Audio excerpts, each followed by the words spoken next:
بسم اللہ الرحمن الرحیم۔ یہ کلپ نمبر 11 ہے اور آج ہم سورہ بقرہ کی آیت نمبر 23 اور 24 اور اس سے آگے کا ترجمہ اور تفسیر جانیں گے۔ اللہ رب العالمین نے ارشاد فرمایا، وَإِن كُنتُمْ فِي رَيْبٍ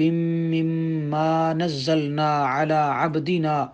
فَأْتُوا بِسُورَةٍ مِّن مِّثْلِهِ وَادْعُوا شُهَدَاءَكُم من دون اللہ ان کنتم صادقین۔ اس آیت مبارکہ کا ترجمہ یہ ہے، اور اگر وَإِن کنتم اور اگر تمہیں فی ریبن شک ہے مما نزلنا اس میں جس کو ہم نے نازل کیا، یعنی کہ قرآن پاک، علی عبدنا اپنے بندے پر، فأتوا بسورۃ من مثلہ تو جو ہم نے نازل کیا اس جیسی ایک صورت تو لے آؤ، وَادْعُوا شُهَدَاءَكُمْ اور اللہ کے سوا بلاؤ گواہوں کو اور اپنے حمایتیوں کو، من دون اللہ، وَادْعُوا شُهَدَاءَكُمْ من دون اللہ اور بلا لو اپنے حمایتیوں کو اللہ کے سوا، ان کنتم صادقین اگر تم سچے ہو۔ یاد کا ترجمہ تھا۔ اس سے ایک بات پتہ چلی کہ اللہ رب العالمین نے انسانی بنی ہوئی چیزیں اور اللہ کی بنی ہوئی چیزوں میں واضح فرق کیا ہے، جس کی مثال یہ ہے کہ اللہ تعالیٰ جو ہے وہ بندے بناتا ہے اور انسان کو اللہ تعالیٰ نے بنایا ہے، مگر بندے کی مثل کوئی بھی بندہ نہیں بنا سکتا۔ جو اللہ نے انسان کو تخلیق کر دیا، انسان اس کی مثل نہیں بنا سکتے۔ اسی طرح گیس اور انجن اور دیگر چیزیں، آئٹم وغیرہ، اس کے ہزاروں کارخانے ہیں، وہ کوئی بھی بنا سکتا ہے۔ جس چیز کو انسان نے بنایا وہ دوسرا انسان بھی اسے بنا سکتا ہے، یعنی جس کا موجد انسان ہو تو انسان بھی اس کا دوبارہ اسے بنا سکتا ہے، اسے کاپی کر سکتا ہے۔ اور جگنو، یہ چیونٹی، یہ پرندے اور یہ چیزیں یہ اللہ کی بنائی ہوئی ہیں، تو انسان ان کو کبھی بھی نہیں بنا سکتا۔ اور اگر کبھی بنا لے، جیسے کہ حضرت عیسیٰ علیہ السلام نے پرندہ بنایا تھا اور ان میں پھونک مارتے تھے اور وہ اڑ جاتا تھا، تو وہ ہمیشہ زندہ نہیں رہتا، وہ صرف ایک معجزے کے طور پر تھا۔ اسی قاعدے کو سامنے رکھتے ہوئے اللہ تعالیٰ نے فرمایا کہ اگر تمہارے پاس کوئی چیز ہے تو لاؤ قرآن کی مثل، مگر تم نہیں لا سکو گے۔ یہاں اللہ تعالیٰ نے قرآن مقدس کی خوبیاں بیان فرمائی ہیں کہ قرآن مقدس اتنی عظیم کتاب ہے کہ اس کی بہت ساری خوبیاں ہیں۔ یوں کہہ لیں کہ قرآن مقدس میں لاکھوں وہ خوبیاں ہیں جن کی وجہ سے عرب کے لوگ مقابلے سے عاجز رہے۔ ان میں سے چند بطور نمونہ میں پیش کرتا ہوں۔ ایک یہ کہ اس شاعر کا کلام اعلیٰ ہوتا ہے جو کہ جھوٹ اور مبالغہ سے کام لے، جیسے کہ عام شعراء کی شاعری ہوتی ہے۔ سچی اور سیدھی سادھی باتیں معلوم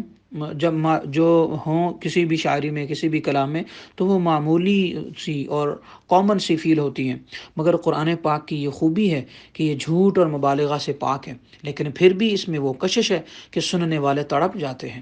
اس قرآن نے صحابہ کرام میں وہ جوش پیدا کر دیا کہ وہ گھر بار، مال و دولت، بال بچے، عیش و آرام، سب کچھ حتیٰ کہ وطن تک چھوڑ کر حضور نبی اکرم صلی اللہ علیہ وسلم کے ساتھ چل دیے۔ سچی اور سیدھی بات جو ہے وہ قرآن کہتا ہے، مگر تڑپا کر رکھ دیتا ہے۔ یہ عظمت قرآن ہے، دنیا کے کسی اور کلام میں یہ خوبی نہیں ہو سکتی۔ دوسری یہ ہے کہ دیکھی ہوئی چیز، قرآن کی دوسری خوبی یہ ہے کہ دیکھی ہوئی چیز کی خوبیاں بیان کی جا سکتی ہیں، جیسے کہ جو شعراء ہیں وہ فیمیل معشوقہ کی مثالیں دیتے ہیں، وہ شراب کی مثالیں دیتے ہیں، وہ گھوڑوں کی مثالیں دیتے ہیں، وہ بادشاہوں کی مثالیں دیتے ہیں، وہ دنیا کی خوبصورت چیزوں کی مثالیں دیتے ہیں۔ ان کی طرف دل مائل ہوتا ہے، ان میں اٹریکشن پیدا ہوتی ہے، کیونکہ انسان نے آلریڈی انہیں دیکھا ہوا ہے، بہت سارے لوگوں نے انجوائے کیا ہوا ہوتا ہے، اور جن کے پاس وہ نہیں ہوتی وہ ان کے طلب میں ہوتے ہیں، مگر انہوں نے بھی دیکھی ہوئی ہوتی ہیں۔ تو دیکھی ہوئی چیز کی تعریف میں آسمان و زمین کے شعراء قلابے ملا دیتے ہیں، مگر اندیکھی چیز کی تعریف کر کے اس کے اوصاف، اس کی خوبیاں، اس کی کوالٹیز کو لوگوں کے دلوں میں اتار دینا، یہ صرف قرآن مقدس ہی کی خصوصیت ہے۔ اللہ رب العالمین نے قیامت، جنت، دوزخ، یہ تمام چیزیں جو پیدا کی ہیں یہ بالکل اندیکھی ہیں، یہ اندیکھی چیزیں ہیں۔ قرآن پاک نے انہیں اندیکھی چیزوں کو ایسا منوایا کہ عرب کے بڑے بڑے فاسق، متقی و پرہیزگار بن گئے۔ تیسرا اس میں خوبی یہ ہے کہ بڑے بڑے شعراء کے کلام میں ایک یا دو شعر ہی اعلیٰ درجے کے ہوتے ہیں اور باقی سارا کلام معمولی ہوتا ہے، لیکن قرآن پاک اول سے آخر تک ایسا فصیح ہے، ایسا خوبصورت ہے، ایسا اٹریکٹیو ہے، اس میں اتنا سحر ہے، اس میں اتنی خوبصورتی ہے کہ اس کے مقابلے سے خلقت عاجز آ چکی ہے، یعنی کہ اس کا مقابلہ کوئی نہیں کر سکتا۔ اسی لیے فرمایا گیا بصورت مثلہ، کوئی ایک صورت تو لا کر دکھاؤ۔ اس کا چوتھا فائدہ یہ ہے کہ اگر عمدہ سے عمدہ کلام چند بار بولا جائے تو اس میں پہلی سی لذت نہیں رہتی، مگر قرآن پاک کی خصوصیت یہ ہے کہ ایک مضمون کو بار بار بیان کرتا ہے لیکن ہر جگہ ایک نیا لطف آتا ہے۔ پانچواں فائدہ اس کا یہ ہے کہ بڑے بڑے خطیب اور شعراء جو ہیں وہ کہتے ہیں کہ عشقیہ مضامین پر لطف ہوتے ہیں، رومانٹک باتیں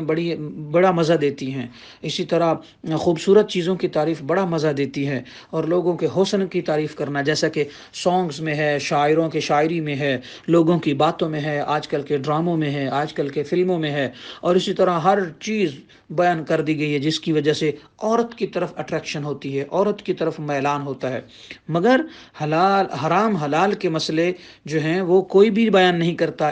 مگر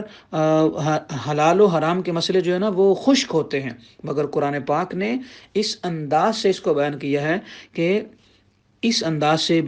کہ اس کے اندر سننے والوں کو وجد آ جاتا ہے۔ یوں کہہ لیں کہ خشک چیزیں سننے یا خشک باتیں سننے کے بعد کسی کو وجد نہیں آتا۔ جو خطیب ہوتے ہیں، جو شعراء ہوتے ہیں، وہ عشقیہ مضامین پیش کرتے ہیں تاکہ مجمع کو وجد آ جائے، مگر قرآن کی خصوصیت یہ ہے کہ قرآن پاک رومانٹک باتیں نہیں کرتا۔ قرآن پاک لوگوں کے صرف جو جذبات اور فیلنگز ہیں انہیں بھڑکاتا نہیں ہے، بلکہ زندگی کی حقیقتوں کو بیان کرتا ہے۔ اس کے باوجود قرآن سننے والے وجد میں آ جاتے ہیں، چاہے وہ مسلمز ہوں یا نان مسلمز ہوں، یعنی مسلمان ہونا شرط نہیں، جو بھی قرآن سنے گا وہ وجد میں آ جاتا ہے، ترجمہ اور ٹرانسلیشن کے ساتھ سنے گا تو بھی وجد میں آ جائے گا۔ چھٹی بات یہ ہے کہ اچھے سے اچھا کلام ہر موقع پر لطف نہیں دیتا، خوشی کے موقع پر مرثیہ لطف دیتا ہے، اور غم کے موقع پر جو ہے وہ دل خوش کن قصیدے نہیں پڑھے جاتے بلکہ غم کے اشعار پڑھے جاتے ہیں، مگر قرآن پاک اس کی خصوصیت یہ ہے کہ ہر وقت اس کا پڑھنا لطف دیتا ہے، خوشی ہو، غم ہو، راحت ہو، مصیبت ہو، جس وقت بھی پڑھا جائے یہ دل کو تسکین اور سرور دیتا ہے۔ ساتویں بات اس میں یہ ہے کہ قرآن کریم سارے علموں کی اصل ہے، سارے علوم کی بنیاد ہے، علم الکلام ہے، علم فقہ ہے، علم اصول ہے، علم نحو ہے، علم لغت ہے، علم زہد ہے، غیب کی خبریں ہیں، اور غیب کی خبروں سے مراد یہ ہے کہ اس زمانے کی خبریں دینا کہ جو پچھلے زمانوں کی تھیں اور اگلے زمانوں کی بھی، تو قرآن مقدس میں یہ ساری کی ساری خبریں ہیں، اور یوں کہہ رہے ہیں کہ ہر علم پورا اس میں علم سائنس ہے، علم میڈیکل ہے، علم ہندسہ ہے، میتھمیٹکس ہے، اور بہت سارا کچھ قرآن مقدس کے اندر موجود ہے، یہ فن بیان کرتا ہے، تو ہر علم کی اصل اور جڑ قرآن ہوا۔ اگلی بات یہ ہے کہ یعنی نویں خوبی کہ بہتر سے بہتر دوا اپنے اندر ایک یا دو وصف رکھتی ہے، مگر قرآن پاک اس کی خصوصیت یہ ہے کہ یہ ہر طرح کی خوبیوں سے مالا مال ہے، جیسے کہ ہر جسمانی روحانی بیماری کا مکمل علاج ہے قرآن پاک، اس کی عبارت تعویذ بنتی ہے، اس کی عبارت کو پڑھ کر مریضوں کو ہارٹس کے جو یعنی دلوں کے جو مریض ہیں، جو سائیکو پیشنٹس ہیں، جو اس کے کینسر کے مریض ہیں، ان کو اگر سنایا جائے تو قرآن پاک کا سننا بھی ان کے لیے شفا کا باعث ہے، اس کا پڑھ کر دم کرنا مصیبتوں کو ٹالتا ہے، اس پر عمل کرنے سے دونوں جہانوں کی بھلائیاں حاصل ہوتی ہیں۔ تو جتنے بھی علوم ہیں قرآن مقدس کے، یہ ایسے ہی ہیں کہ ہر ایک اس سے الگ ہے۔ یوں کہہ لیں کہ اللہ رب العالمین نے شاید فرمایا نا کہ تم ایک صورت تو لا کر دکھاؤ، تو یوں کہہ لو کہ ایک شاعر اس کے ترجمہ کرتا ہوا کہتا ہے، تیرے آگے یوں ہیں لچے دبے، تیرے آگے یوں ہیں لچے دبے، فصحاء عرب کے بڑے بڑے،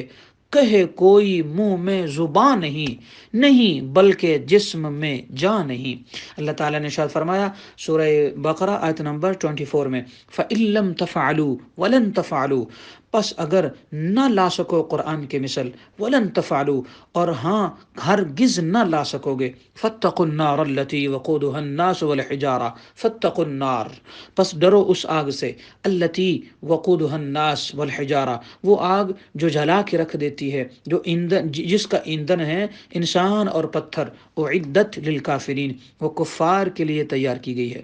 تو اس میں اللہ تعالیٰ نے انسانوں اور پتھروں کو باقاعدہ آگ کا ایندھن فرمایا۔ تو اس سے مراد سنگ اسود جو حجر اسود ہے وہ اس میں شامل نہیں ہے، مقام ابراہیم شامل نہیں، صفا مروہ کے پتھر شامل نہیں، ممبر اور روضہ رسول صلی اللہ علیہ وسلم کے لگے ہوئے پتھر جو اس میں وہ شامل نہیں، آقا علیہ السلام کا استن حنانہ جو حضور علیہ السلام کا ممبر تھا وہ اس میں شامل نہیں، اور آقا علیہ السلام کی اونٹنی مبارکہ اس میں شامل نہیں، حضرت صالح علیہ السلام کی اونٹنی بھی اس میں شامل نہیں، کیونکہ وہ تو جنتی ہیں۔ اسی طرح کسی نبی کو کوئی معجزہ دیا گیا، کسی کو ایک دو یا دو معجزے دیے گئے، سب سے زیادہ معجزات حضرت موسیٰ علیہ السلام کو دیے گئے، ان کے پاس 9 معجزے تھے، مگر ہمارے نبی صلی اللہ علیہ وسلم کے پاس 6000 معجزات تو حدیثوں کی روایات میں موجود ہے، جن میں سے 3000 معجزات باقاعدہ لکھ کر مارکیٹ میں بکس کی صورت میں آ چکے ہیں۔ تو آقا علیہ السلام کا یہ معجزہ ہے قرآن مقدس، اس لیے کوئی نہیں لا سکتا، اور اللہ تعالیٰ نے ارشاد فرمایا تم نہیں لا سکتے، یہ قرآن کا چیلنج ہے۔ تو قرآن مقدس کا یہ چیلنج اتنا زبردست اور اتنا خوبصورت ہے کہ کسی کو آج تک یہ مجال ہی نہیں ہوئی کہ اس کا مقابلہ تو دور کی بات، اس کے لیے کسی بھی طرح کی کوئی ایسی چیز لا سکے کہ جو قرآن کے مثل ہی لگے کم از کم، مگر کوئی نہیں ایسا کر سکتا، نہ ہی کسی نے کچھ ایسا کرنے کی جرت کی کہ قرآن کی طرح ہو۔ ویسے تو بڑے لوگوں نے جرتیں کی ہیں، یوں کہہ لیں کہ ہر زمانے کے پیغمبر کو اسی قسم کا معجزہ عطا ہوا جس کا اس زمانے میں بہت زور تھا۔ حضرت موسیٰ علیہ السلام ہیں، ان کے زمانے میں جادو کا زور تھا، تو آپ کی لاٹھی کو سانپ بنانے کا معجزہ دیا گیا۔ حضرت عیسیٰ علیہ السلام کے زمانے میں علم طب کا بہت شور تھا، تو آپ کو مردہ زندہ کرنے اور اندھوں کو اچھا کر دینے کا معجزہ دیا گیا، جس کا تعلق علم طب سے ہے۔ ہمارے نبی صلی اللہ علیہ وسلم جو ہیں، ان کے زمانہ میں فصاحت و بلاغت بہت زوروں پر تھی، یعنی شاعری بہت زوروں پر تھی، اس لیے قرآن مقدس کو جو ہے نا وہ معجزہ بنا کر اتارا گیا، اس طرح کہ یہ شعر بھی نہ لگے اور اس کے ساتھ ساتھ ایسا ہو جو ہو ہی بے مثل۔ بہت سارے لوگ مرزائیوں پر، قادیانیوں پر ایمان رکھتے ہیں، تو اگر چونکہ مرزا ایسے زمانے میں اس نے جھوٹا نبوت کا دعویٰ کیا ہے کہ یہ جو سائنس کا زمانہ ہے، تو اگر مرزا جی نبی ہوتے تو ان کو سائنسی ایجادات کا معجزہ ملنا تھا، جبکہ ان کے پاس تو کچھ نہیں، مگر انہوں نے خطبہ الہامیہ کو بطور معجزہ پیش کیا، جس کے اندر 100 غلطیاں، یعنی جو اس نے معجزے کے طور پر اپنی کتاب پیش کی نا، اس کے اندر 100 غلطیاں حضرت پیر مہر علی شاہ رحمۃ اللہ علیہ نے نکالی تھیں۔ تو سچ یہ ہے کہ وہ نبی تھا ہی نہیں، لہٰذا ہم میں سے ہر بندے کو مرزا قادیانی اور قادیانیوں سے دور رہنا چاہیے۔ اور دوسری بات یہ کہ یہ آیت مبارکہ ہے، اس پر آج کے دور میں کچھ کرسچنز اعتراض کرتے ہیں، اور وہ یہ اعتراض کرتے ہیں کہ یہ خدائی کتاب ہی اگر ہے جس کا مقابلہ کوئی نہیں کر سکتا، تو چاہیے یہ ہے کہ تورات و انجیل کو صحیح مانا جائے، مگر تم تو کہتے ہو کہ لوگوں نے اپنی طرف سے اس میں آیات بڑھا دی ہیں اور گھٹا بھی دی ہیں، بلکہ بدل بھی دی ہیں، تو انسانی بنائی ہوئی آیتیں خدا کی بھیجی ہوئی آیتوں کے ساتھ کیسے مل گئیں؟ ان میں فرق کیوں نہ ہو سکا؟ یہ بڑا ویلڈ پوائنٹ ہے، مگر اس کا جواب یہ ہے کہ ان کتابوں کی عبارتیں جو ہیں، وہ ان کے جو متن ہے، یہ ان کے ورڈنگ ہے، وہ معجزہ بنا کر نہیں بھیجی گئی تھیں، کیونکہ اس زمانہ میں عبرانی زباندان اپنی فصاحت پر نازاں نہ تھے، اور پھر بھی جو بناوٹی آیتیں ان میں بڑھائی گئی ہیں وہ بھی کسی طرح اصلی آیتوں سے حقیقتاً آج تک مل جل نہیں سکی ہیں۔ زمین و آسمان میں ان کا فرق آج بھی پڑھے لکھے لوگوں کو نظر آتا ہے، لیکن لوگ اپنی بے علمی سے اس فرق کو محسوس نہیں کر سکتے۔ کلام کا فرق اس کا جاننے والا کر سکتا ہے۔ آج اگر کوئی شخص جاہل دیہاتیوں کو کوئی عربی سنا کر، عربی میں بے شک کچھ بھی سنا دے، یہ کہے کہ یہ قرآن ہے، تو وہ تو جسٹ عربی کی وجہ سے اسے قرآن سمجھ لیں گے۔ لہٰذا یہی معاملہ دوسری کتابوں کے ساتھ ہو گیا، مگر قرآن مقدس کے ساتھ اس طرح کا اعتراض نہ بنتا ہے نہ ہی ویلڈ ہے۔ لہٰذا رب کائنات ہمیں قرآن پاک کی حقیقت کو سمجھنے اور قرآن مقدس کے اس معجزہ کو سمجھتے ہوئے سے بار بار پڑھنے کی توفیق عطا فرمائے۔ آمین۔ وما علیہ الا البلاغ۔